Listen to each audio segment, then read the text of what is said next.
Hello, fictional. Welcome to the What If Issei.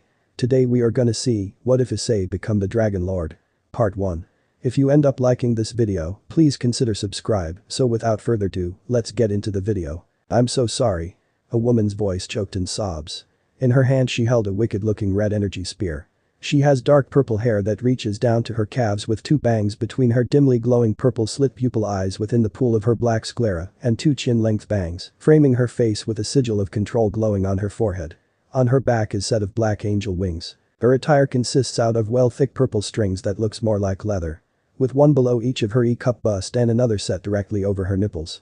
She also wears a thong-like underwear with three thin straps that leaves little to the imagination, along with a set of thigh-high leather boots with heels. She wears shoulder guards on each shoulder with the right one having three spikes protruding from it. She also wears a set of gloves that reaches up to her biceps.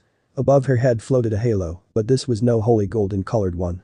This one was red with crimson spikes, like a thorn crown, that glows a dark purple aura. But my body's moving on its own. She choked as tears leak from her eyes. I have no choice, but to, she said as she was instantly before her target with a flap of her powerful wings and her spear piercing his chest. The young man gasped as he felt the light weapon pierced out of his back and blood began to flow freely from his wound. The winged woman allowed the spear to vanish, breaking apart into light particles as she caught the falling boy in her arms and hugged him close to her chest as tears began to flow from her eyes. "I'm sorry," she whispered as the symbol on her forehead vanished. She then held his head up by his chin and looked into his dark brown eyes. She then gave him a gentle peck on his lips. "I'm so sorry." She repeated her action before gently placing him on the ground and putting a dark pink fluffy wristband on his stomach, his blood pooling around his body. Opening her wings, she gave the dying youth a tear-filled gaze before taking off into the night sky. "We would have been happy together," she thought sadly as she forced herself to go further away. "Goodbye, Issei-kun." Her eyes then glowed with anger. "When I find the asshole that made me do this, I will kill him," she vowed. The young man about 17 lay on the ground in the park. It was night. Probably around 8 or so. He lay there alone in the pool of his own blood. His pants and shirt dirtied. "Is this the end?" he thought. His light brown eyes losing their light, seeing a winged person flying away. He was aware that the person was being controlled beyond their reasoning. "Don't cry," he thought. "It's not your fault." His dark brown hair was caked in his blood as they coagulated. If only Hirai's bloodied hand. Red. He smiled lightly. Just like her hair. His hand dropped and a card appeared on his palm. A red circle appeared. If one was known in the arcane arts, it's a summoning circle. A red-haired young woman appeared. A beautiful young woman who appears to be 18 with white skin and G-cup bust, along with a figure that matches it. Her most distinctive feature is her long beautiful crimson hair that reaches down to her thighs, with a single ahogue sticking out from the top. Her hair also has loose bangs covering her forehead and side bangs framing her face. She wears a Kuo Academy girls' school uniform, which consists of a white long-sleeved button-down shirt with short sleeves with a black ribbon on her shirt collar, worn under a black shoulder cape and a matching button-down corset, a magenta skirt with white accents, and brown dress shoes over white thigh-length socks. Her bright slit blue-green eyes and red sclera looking at the downed male with pity, compassion, and what seems to be longing with a hint of lust. "I will help you," she said in a calming seductive tone. "If you be of service to me, of course." The young man looked up weakly. A blurry vision of the person that wishes to save his life. "I want to live," he stated weakly. "If it means that I will be of service to you, I will do it." The young woman grinned slightly at the downed teen showing a set of normal teeth, but with short sharp fangs. She kneeled and places her hand on his wounded chest, gritting her teeth as her hand seems to be emitting steam. "Then you will be reborn," she said as jagged bat-like wings came out of her lower back. She then held up her right hand, 8 chest pieces hovering over it. The young man's pale brown eyes widened slightly, then he smiled. "Thank you." He closed his eyes and sighed. Location. Old abandoned church. Broken statues of angels lay on the ground and desecrated. Several men in robes wandered about the area, patrolling on their shifts and making sure to send anyone that stumbles around their home or kill intruders to dare enter the premises. "What's taking that woman so long?" a man asked in a bored tone. He is a middle-aged looking man with short black hair and dark blue eyes. His attire consisted of a pale violet trench coat over a white dress shirt with a matching ascot, black pants and shoes, and a black fedora. "Some patience would not kill you, don't seek," a woman said with a scowl aimed at the taller man. She is a tall and buxom woman with long navy blue hair that obscured her right eye, revealing her left brown eye. Her attire consisted of a violet trench coat-like top with a wide collar, a matching miniskirt, and black-heeled shoes. The trench coat top was open at her chest, giving view to her E-cup bust cleavage. She also wore a gold necklace around her neck. "I don't want to hear about patience coming from you, Kalwerner." The fedora-wearing man sneered. "Rainer is taking too damn long with a single human." He snickered. Kalwerner narrowed her eyes, not liking the way he laughed. "What did you do?" She growled as her wings fluttered out her back threateningly. The man scoffed at the woman's blatant display. He unfurled his wings, 2 sets of black raven-colored ones, showing that has more power than the woman before him. "What are you going to do about it?" he challenged. Before the brunette can even think of a reply, she heard the front door of the church burst open. "What was that?" she muttered as she rushed to the entrance, ignoring the 4-winged man's shouting. Rainer was in disarray. Breaking the benches and pews in the broken-down church with her fists and feet in her morning state. Some of the robed men tried to stop her, but was dealt with by being tossed off by the winged, scantily dressed black-winged woman. "Rainer!" Kalwerner shouted as she noticed that it was her comrade that was causing the racket. "What happened?" Upon hearing a familiar voice, she stopped her rampage, her back turned to the buxom woman. Her hair was a mess and her shoulders were shaking. Small sobs chalked out of her mouth as she slowly sank to her knees, her legs bending in an M form as her hands held the weight of her body. She felt like all of the sins she has committed were nothing compared to the one she recently did, even if her body was forced to do it. I killed him," she muttered lowly, tears streaming from her now oval-shaped purple eyes within white sclera. "What?" Kalwerner asked as she neared the sobbing woman. "What do you mean you killed him?" she questioned. "You were supposed to keep an eye on him," she reminded her. "What the hell made you do that?" "I was being controlled," she shouted back, her wrecked mind causing her to automatically talk in Hebrew. Kalwerner, seeing her friend in such a distraught state, pulled her into a hug, her wings enveloping the purple-eyed woman. "Calm down, okay?" she soothed as she rubbed her back. "Everything's going to be okay. It looks like you've completed your mission, Rainer." Issei grinned, stepping to kneeling duo, seeing the groaning robed men. Apparently, none of them were killed. "It's a miracle." Kalwerner growled, looking at the man, the whites of her sclera sinking to its black color, and her eyes turned to slit as her thorned halo floated over her head. Her wings wrapped more around the distraught woman. "What did you do?" She punctuated each word as a sentence. She held the now hicking woman in her arms. "Just a little persuasion," he said loud enough for Rainer to hear, knowing it would make her more miserable. "But sadly, in the name of Reon-D-Anibis and great and powerful Murphy, the fuck you up, law, that plan backfired. You did this." Her voice came out in an accusing whisper, cold and distant. Kalwerner shuddered as she looked back to her companion. "Issei-kun, you're the bastard, the fucker that made me kill Issei-kun." Rainer breathed out, her eyes turning to slit as the whites of her sclera burned black. She tried to get out of the brunette's grip but was promptly held down. "Let me go," she breathed. "No," the brunette replied firmly. "You need to calm down, Rainer," Kalwerner warned. "He can kill you and we both know it." Rainer roared as she grabbed the busty brunette's shoulder and tossed her to side with enough force that break a human's bone structure to mere pieces. Thankfully, Kalwerner was not human at all. "You." Her wings unfurled, opening widely. "You." Her thorned halo glowed with unholy fire. "You." She raised her right hand as red light energy gathers onto it, forming a large light ball the size of a family car. "I'll fucking kill you. You bastard." She raged as the red sphere burst and formed a massive light spear, shocking both Issei and Kalwerner at the sight of it. Her wings were wide open as her thorn halo was burning brightly. The man quickly schooled his features and chuckled arrogantly. "You think a low-class fallen angel like you can beat me? I have 2 sets of wings, which obviously makes me much stronger than you. And what can a weak oversized light spear from a weak crying woman like you do?" he taunted. "Ah!"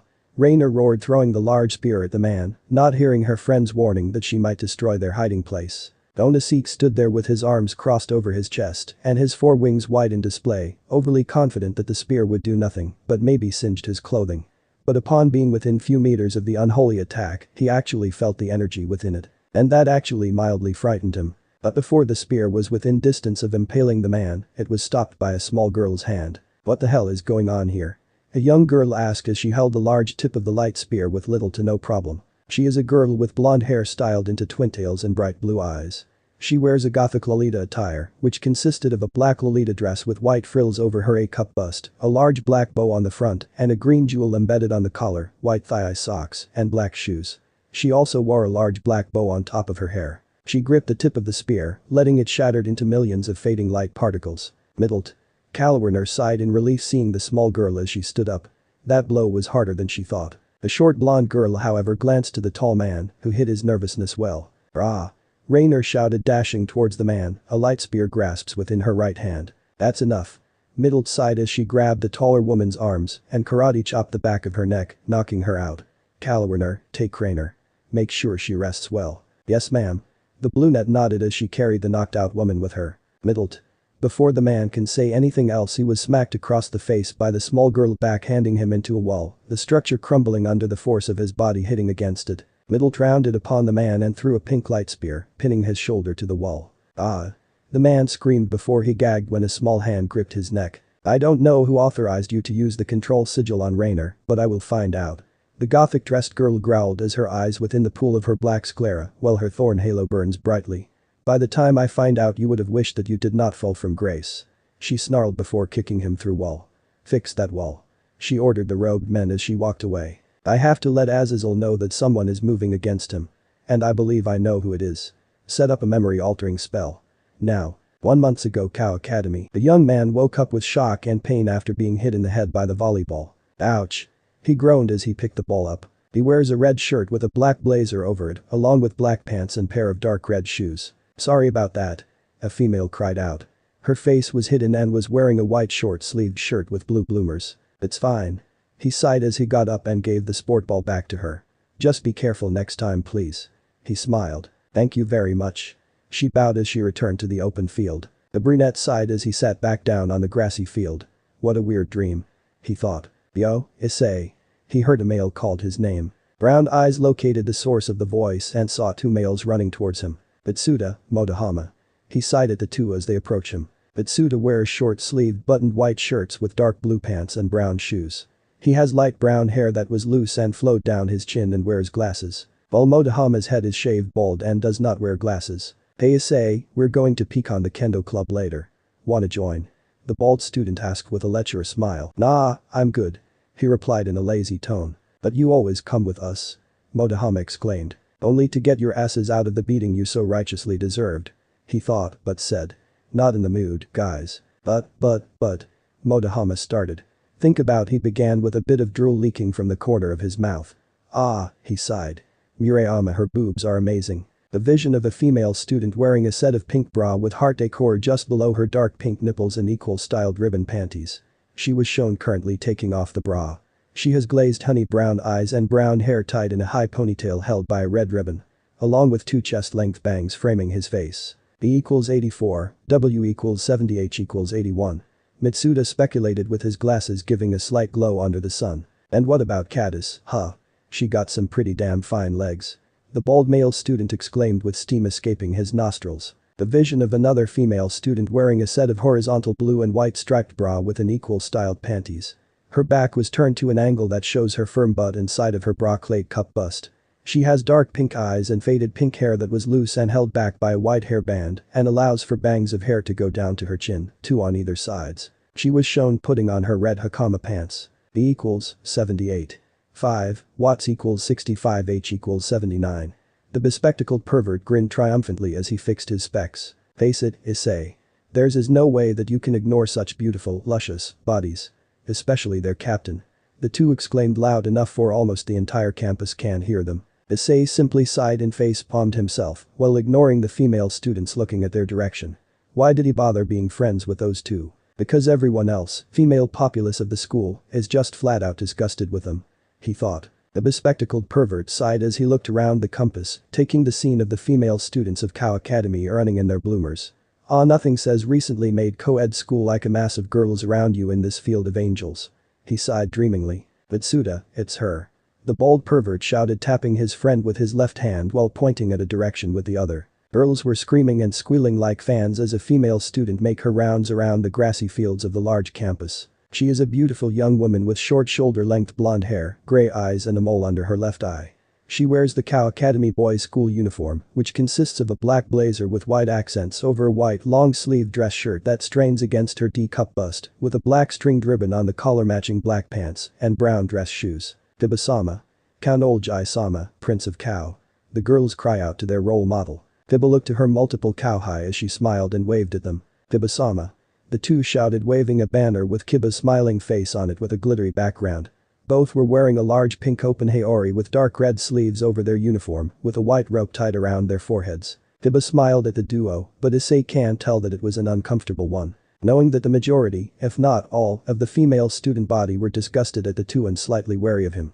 She didn't hate them per se, but she was cautious. Well. Mitsuda stretched, his Cow Academy clothes were back on. Time for some free show. It's time already? Motohama cried. Are you too serious? Issei raised an eyebrow at the two, mentally debating if God hates him or Satan just loves him. It could be both. He thought. Come on, move it, Motohama. The bold pervert whispered harshly as he pushed his friend to the side to look through the peephole they made. Said hole leads directly into the kendo club's changing room. Guys. Issei tried to call the duo. I'm not seeing anyone in there. Mitsuda said as he fell on his bum. Maybe they changed already. He guessed. Impossible. Motohama said as his eyes looked around the hall. We timed it right. There's no way that they would be off schedule. He said with great confidence. Eyes. The Hyoudou tried to call them again. Not now, Issei. The glass-wearing student claimed as he pushed the bald friend to peep. They have to be in there somewhere. Would you guys just turn around already? He sighed. What? The two perverts shouted in annoyance, both for being interrupted and not being able to see the luscious bodies of the kendo club members. Those two emotions were suddenly replaced with fear and slight jealousy. There were the members of the kendo club, 11 girls at the moment, standing before the duo. Issei was sitting on the ground with his legs crossed and his hand supporting his weight so he wouldn't fall back. Murayama and Kadis had their kendo sticks pressed against his neck in a crossed manner. That was their fear. A young woman about 18 years of age. She has long, straight and shiny purple hair, along with a triangular fringe at the front that barely touches the ridge of her nose. She also has blue eyes and sizable D-cup bust. She is quite tall for a Japanese girl. Like the other club members, she wears a white shihakusho, but was open, showing a portion of her bandaged bust and black hakama pants. She also wears a set of tabi socks along with zori slippers. Leaning against her left shoulder is a shinai with the handle up. All in all, she was sitting like a Yakuza boss on this fanfiction's main character's lap. That was their jealousy. Well. Looks like we got ourselves some pigs to butcher, girls. She grinned as the two were terrified at the sight of her club. BBB Busajima senpai. The two stuttered. I think I'll allow them to give you a light beating this time. The senior grinned as she leaned back onto Issei. The two other kendo members removed their bokken as to not get her uncomfortable. Issei, you bastard. How dare you become furniture? Motohama shouted as he waved his fist. Yeah. Mitsuda shouted at him, girls. The purple-haired young woman simply nodded her head at the two. The sounds of "whoa" manly screams and the sound of wood meeting flesh echoed across the campus. The three were now sitting at the old school building. Damn it, Issei, how can you betray us? The bold pervert cried out as he nursed his bruised head while crying inside. Yeah. The spectacle-wearing student cried in agreement. He fixed his cracked glasses as he glared at the brunette. The only thing you got was Busajima-senpai sitting on your lap. I also had a bamboo sword pressed against my Adam apple and another pressing against my heart. You try moving with your life being at the end of those things. The main character protested. You're the ones that were. Something caught his eyes. Huh? He wondered as he looked up to an open window and saw someone looking at them. More specifically, him. The young Hyoudou blushed as their eyes meet. The two other male students look at the direction their friend looked at, only to see a young woman with red hair, the light breeze blowing against it. She stood there only for a few seconds longer then walked inside, her hair flowing behind her. I didn't know that there were people staying in the old school building. Motohama muttered as he looked back at his friends. He notices Issei was still looking at the empty window. She has some nice hair. He muttered with a small smile. Mitsuda grinned as he fixed his glasses. Ria's Gremory, B equals 99 watts equals 58 H equals 90. He stated smugly. She has been the president of the Occult Research Club for the past 3 years. Rumor says her family came from Northern Europe. She also ranked first out of Kao no Roku Megami, 6 goddesses of Kao, Himejima Akeno being second, Shinra Tsubaki being third, Sona Satiri being fourth, Hyoudou Kiba being fifth, and Busajima Siko being sixth. He grinned widened at the show, his knowledge prompting Issei to sigh. That young human boy out there. The redhead wondered as she sat on a long dark brown couch, a chessboard before her with red and white pieces. Ryosen? A female student wondered as she tilted her head to the side. She is a beautiful young woman with a G-cup bust and voluptuous figure. She seems to be around 18 as well and has very long black hair and violet eyes. Her hair is tied in a long ponytail, reaching all the way down to her legs, with 2 strands sticking out from the top and sloping backwards, with an orange ribbon keeping it in place. Like most of the girls at Kuo Academy, she wears the customary Kuo Academy girls' school uniform, along with black knee-high socks. I mean the one in the middle, the one that wears the red shirt under his uniform and is mostly with those 2 perverts. She stated. The dark-haired girl remained silent as she raised her head slightly in thought. He's in class 2B. If I recall correctly his name is Hyoudou. Hyoudo Issei. She looked back at the seated redhead. What about him? She asked simply out of curiosity. Riaz looked at the board on the coffee table. Reaching out, she answered. I was just thinking things. Placing white pawn on the board, she declared. Checkmate. Oh? The other female student wondered as she looked at the chess pieces, wondering how her friend managed to beat this strategy. Standing up, she looked at the open window and sees that it was almost time to close the clubhouse. It wasn't that hard. She admitted as she began to unbutton her corset. I simply raised the level a bit more to give myself a bit of a challenge.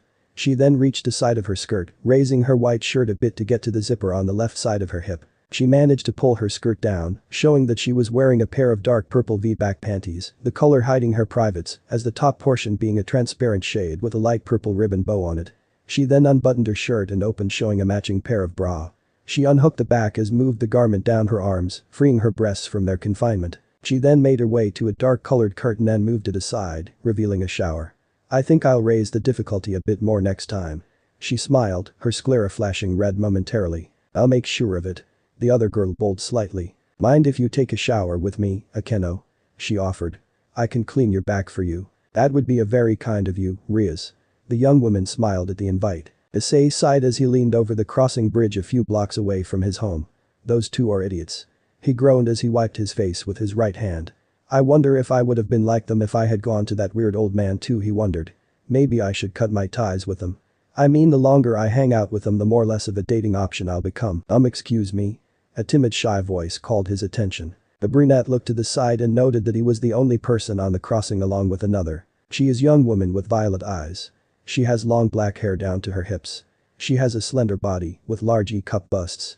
She wears a school uniform, which consisted of a dark red jacket with a letter P embroidered in gold, a white undershirt, a red stringed bow, and a green skirt with a thin white strips around the lower end of it. He blushed at the sight of how her innocent eyes looked at him. You're Hyoudo Issei-kun, from Kao Academy, right? She asked. Yes. He answered, giving her his full attention. Seeing the girl gave a small blush, and he gave a small smile. That's my name. Class 2B. He added. Giving her a glancing over, he noted that the uniform is unrecognizable. I've never seen that uniform before. Which school is she from? He wondered. Not to mention she's very cute. She stuttered. Something I can help you with? He politely asked. Well, she looked aside slightly, the blush on her face increasing by a little. Are you seeing anyone at the moment? The Hyoudou sighed. No, not really. He scratched his head. I'm glad to hear that. The girl confessed, earning a raised eyebrow from the brunette. You see, I've been watching you for some time now and I've come to realize that. She not seriously going to do what I think she will, is she? Issei thought with a gulp. Would you mind going out with me? She asked. Are you sure? He wondered. I mean, I don't mind, but I've always seen you pass by here whenever I come from school. I see that you're a real gentleman despite you hanging around with those two weird guys. Issei's sweat dropped at that and gave a nervous chuckle. Well, I knew that you were, she gulped as she avoids meeting his eyes and took a deep breath. Looking at his eyes and declared boldly. Please go out with me. He blinked. Wake up. An alarm blared. A hand reached out and tapped the snooze bottom. Groaning, the owner of the hand retreated back and hid under the green covers of the bed. Ice-kun, wake up. An older female shouted from down the stairs. Yuma-sen is here. Shit. The brunette shouted as he flipped the sheets of his body, showing that he was wearing blue boxer shorts and a white shirt. His eyes were wide with shock. Why didn't she call me? He frantically thought as he shot off his bed and made his way to the showers to get ready for school. Issei made himself down the stairs, nearly tripping down as he fixed his pants, and his black blazer was hanging over his right shoulder while he fixed his red shirt. Upon reaching down and entering the kitchen, he stopped and took some deep calming breaths. Morning, Ice-kun. A woman greeted with a motherly smile. She has brown hair and seems to be in her mid-30s. Her hair styled with several bangs flaming over her forehead and two long collar-length bangs down her chest. She has a loose and low ponytail that reaches to her hips. She has light honey brown eyes and what seems like a small wrinkle at the corner of her nose. She seems to have a moderate cup bust and wears a white buttoned-up shirt with short sleeves and folded collars, along with a pair of plain blue jeans pants. She also wears a set of brown shoes. She was currently heating some breakfast for the small family. Morning, Mom. He greeted her with a smile. Hey, Dad. He greeted a man that was sitting at the table with a newspaper in front of his face. The man lowered the paper. Morning, Issei. He greeted with a small smile. He has light brown hair and dark brown eyes. His hair combed back in a smooth spiked manner with two small thin bangs over the left center part of his forehead. He wears glasses over his eyes and seems to be sporting small stubble of a goatee. He seems to be in his late 30s and wears a blue dress shirt with its long sleeve rolled up to his upper arms, the top button opened showing a white shirt and the collars down. He also seems to wear a set of dark blue dress pants and black shoes. Glad you can finally wake up. What took you so long? He smiled. Issei chuckled as he scratched the back of his head. My alarm. He muttered. He looked around and noticed that one more person was missing. By the way, where's Yuma-chan? He asked. I'm right here, Ice-kun. A voice said as he felt a pair of arms hugged around his stomach and the familiar feeling of fleshy mounds pressed against his back. Before Issei can greet her back, his head was turned by gentle soft fingers and his lips were immediately met the soft pears. Yeah? The perverted duo shouted in shock. Before them stood a sighing Issei with a giggling Yuma. Both dressed in their respected school clothing. The four being currently at the bridge which parts their way. Hey, guys. Issei gave a small wave with his left hand, right hand being clasped by Yuma's hands, while the arm was trapped between her bust. Don't hey guys us, Issei. Motohama shouted with narrowed wide eyes and a large tick mark on his head. What the hell are you doing with your arm buried between such large and glorious apes? Mitsudo added with an equal expression. Issei could only sigh at the antics of his perverted friends. Yuma-chan, meet Motohama and Mitsuda. He introduced the two to his girlfriend. Mitsuda glasses glinted as a wide lecherous smirk spread across his face. He was about to use his special ability on Yuma until his eyes was forcefully covered. Issei scowled ever so slightly as he kept his grip on the special pervert. Please refrain from doing that, Mitsuda. He requested. I just want to know her measurements. The special student of Cow Academy whined as he tried to pry his friend's hand from his own face. Yuma giggled. Alright, Ice-kun. She gave him a small peck on the cheek. I should be going now. She smiled as she crossed over the bridge and made her way to school. Issei smiled. I'll see you at our date later, okay? The girl turned around, a large smile on her face and winked at him. Sure. Issei then looked back at his friends and released Mitsuda. Let's go guys. He sighed as he held his bag over his left shoulder and his right hand in his pocket. Issei. You have some explaining to do. Mitsuda demanded, his nostrils flaring steam. Yuma stepped into a house and sighed as she closed the door. It's been over a month already. She heard a female voice behind her. She didn't even jump, sensing the person before she even opened the door. Hey middled. She turned to the smaller girl. Don't worry. I got my reports. The Lolita-dressed girl nodded. Good. So anything yet? The busty teen shook her head as she walked in and sat on the sofa beside the fallen angel. Nothing that big though, just a small presence alone. She stated as she opened her blazer and loosened the top 5 buttons, allowing a good portion of her black bra-clad cleavage to show. I assumed that it would have been something of great power, but I could be wrong. Middle nodded, not even bothered by the teen's larger bust size. Alright. She smiled as she stood up. Your mission ends tonight. What? Yuma asked, caught off guard. Tonight. The blonde Lolita nodded. Yeah. You'll have to come up with some kind of story, like you're moving away or something. We got a message ordering us to return to Grigori HQ for a very important briefing. Something about a nun. I see. The purple-eyed female nodded. Middle can see that pain in those purple eyes. You'll have to rewrite his memories and everyone else that met you through him. The blonde advised before she decided to leave. Ice-kun. The girl sighed as a pair of black wings opened up behind her. Issei was making his way through the entrance of Cow Academy, the perverted duo behind him, and asking him questions of how he got some an amazing, big-breasted girlfriend. He ignored the stares aimed at him and the perverted duo. They, like him, wondered how he can be around them despite their overly perverted tendencies. Aki-chan always said that everyone needs a friend. He mentally thought as he stopped when someone was standing in his way. That someone being a petite girl of 15 years of age with white hair and hazel eyes. The front of her hair has 2 long bangs going past her shoulders and several loose bangs hanging over her forehead, while the back has a short bob cut. She also wears a black cat-shaped hair clip on both sides of her hair and wears the Kuo Academy girls' school uniform without the shoulder cape. Her face was a mask of neutral expression, giving no visual sigs of emotions. Even her eyes were the same. Haneko-chan. The 2 perverts cried in unison as they gushed at the sight of the dubbed mascot of Cow Academy. Before they can go and probably scar the young cowhide, Issei tripped them over his foot, the 2 having decided to run at by his left side and behind each other, thus making them tumble over into a mass of tangled limbs. Issei could have sworn he saw the slightest, smallest, and nearest hint of amusement in those large eyes. Hello, Issei-senpai. She greeted softly and toneless. As she made her way to the main character of the story, purposely stepping over Motohama and Mitsuda, this is for you. She said as she handed him a small paper card. Is that a love confession? A female student asked with a small amount of awe in her voice. No way. That's so cute. Aw. Those were some of the female students. What the hell? No fair. How can sweet Kaneko confess to that creep? Those were some of the male students. Issei raised an eyebrow at the shorter petite student as he took the small paper from her. He studied and noted that it was an invitation card that simply said you're invited. Turning the paper around her saw some kind of symbol. What's this? He questioned in curiousness. I am simply here to send a message. She replied as she gave a short bow and was prepared to walk away. Oh wait, Kaneko. The brunette called the small girl as he idly reached into his bag. After rummaging through it, he pulled out a small bag filled with candies of different types. I heard you kinda have a sweet tooth. He gave a sheepish smile. I'll give you this one since I bought one for you Uma-chan too. Kaneko eyed the bag of candies before she gently picked it from the older male's hand. Thank you. She murmured before continued on her pace. Issei sighed as he scratched his head. That was weird. He thought as the warning bell rang, causing him to run towards his first class. Issei sighed as he stepped out of the last class of school. Finally. He groaned as he stretched his arms. Yo Issei. Motohama called as Mitsuda fixed his glasses as measured the sizes of various female students that are passing by. I swear their perversion is going to be the death of them. He mentally hoped that it wouldn't happen though. Sup, guys. He waved his hand. We're going to the arcade. Wanna join? Mitsuda asked as he recorded the current sizes to his memories. Issei sighed as he rubbed the bridge of his nose. I know exactly why they were going there. He thought. Sorry guys I can't make it. I got plans tonight, remember?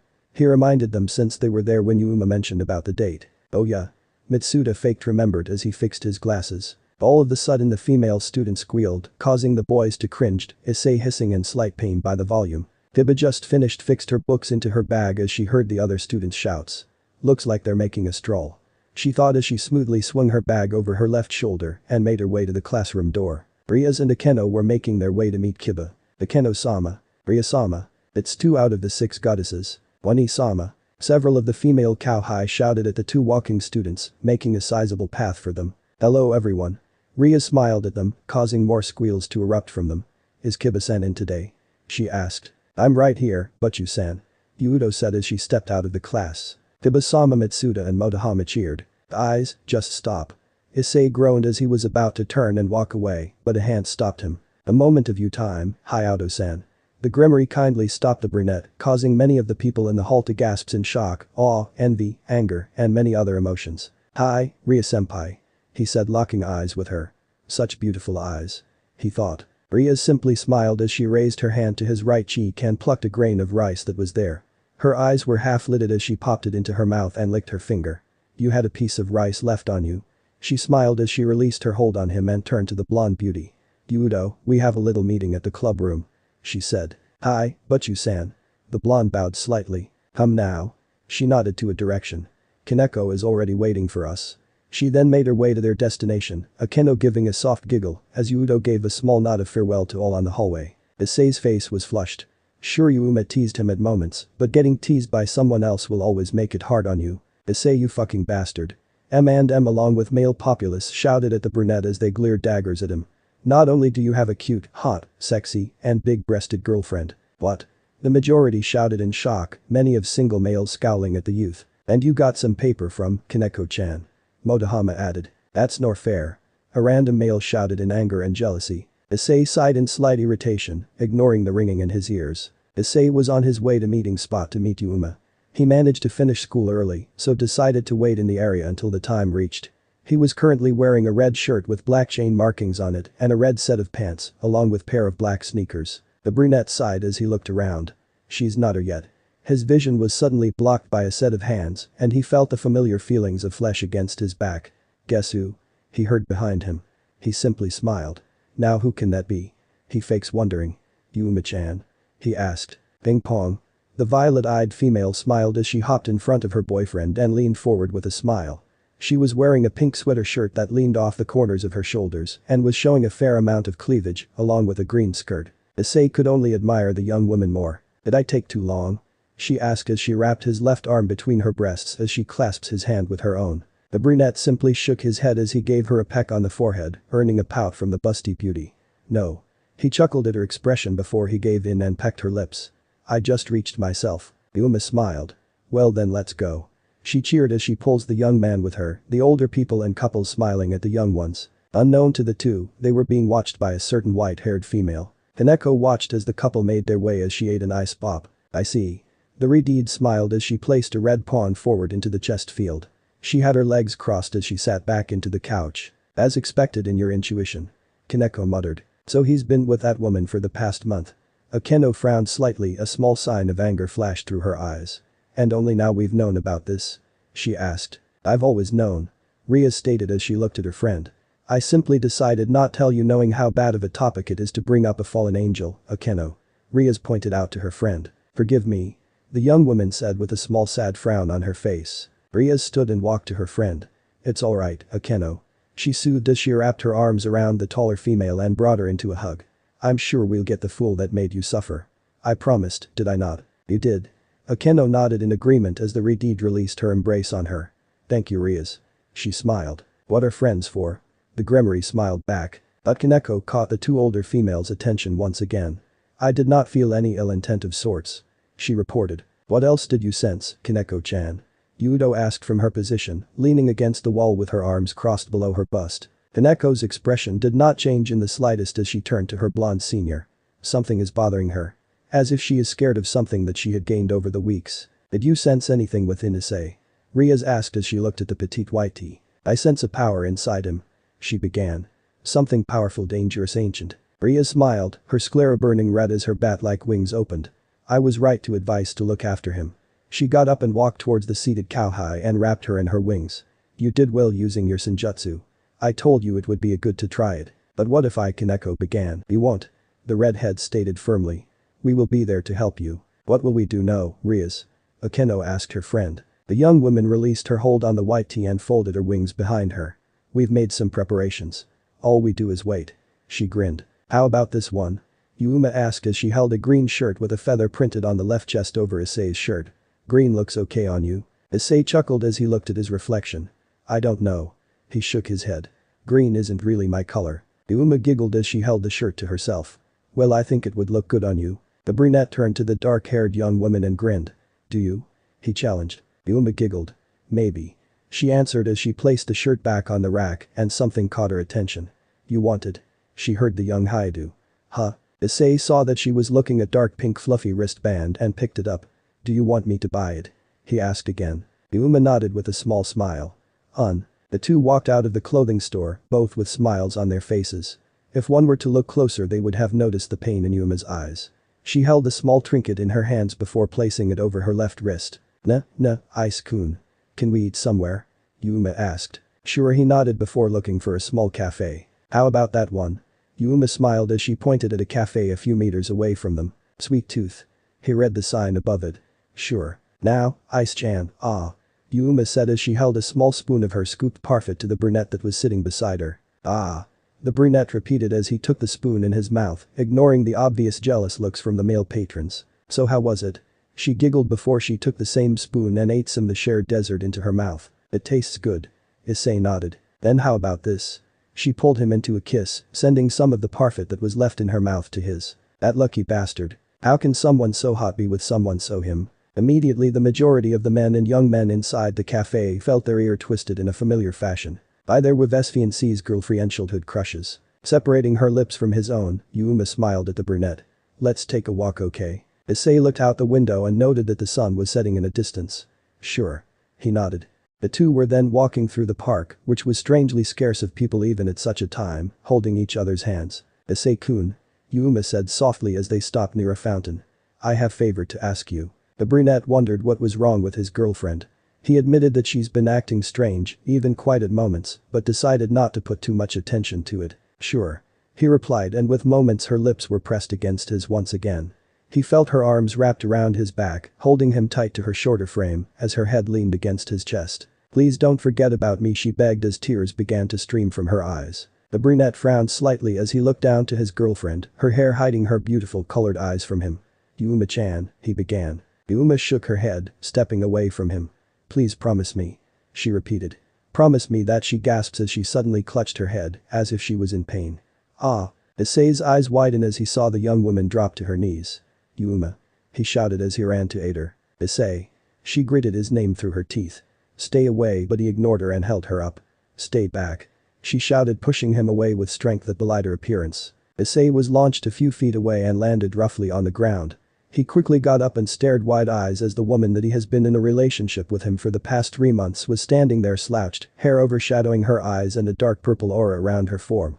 What he saw next shocked him. Uma's clothes melted, yes, melted away like water paint off of a wall. Slowly, what was remained of the washed-off clothings darkened and reformed around her. The brunette ignored the fact that he saw his lover naked, it wouldn't be the first time. Their form changed as well. She became taller and more mature-looking. Her face gained a sharp look as her eyes narrowed slightly. "Uma?" he whispered. The woman didn't reply as her leather-like clothing came to view and her head was sagged down. Seconds later she raised her head, showing the sigil on her forehead and a blank expression on her face. Her eyes were even glazed over and they changed as well. They were the same color but were slit and her scleras were black and she had a thorn-burning halo over her head. What the hell is going on?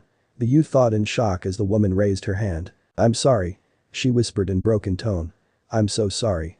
She then summoned a wicked-looking red spear. Issei saw as his lover's wings spread wide and was suddenly impaled by the spear in chest. He felt his inside burning and his heart torn as the spear erupted from his back. His body fell back, but the woman grabbed him, stopping him from falling. For some reason he felt his body dying too quickly. He can hardly feel a thing and his hearing was fading. "I'm sorry," the woman's sobbing voice echoed. He felt her lips against his own, tears rolling down the sharp face onto his own. The supple lips lingered there before he was gently laid on the ground. "I'm so sorry," she pecked his lips one last time before leaving something on his chest. She then took off with a strong flap of her wings. The last thing the brunette remembered was a red-haired buxom young woman holding up 8 chest pieces. 8 pawns to be precise. End of the here. So that's it for today's video guys. Before you go, just like the video and share it with your friends. Bye.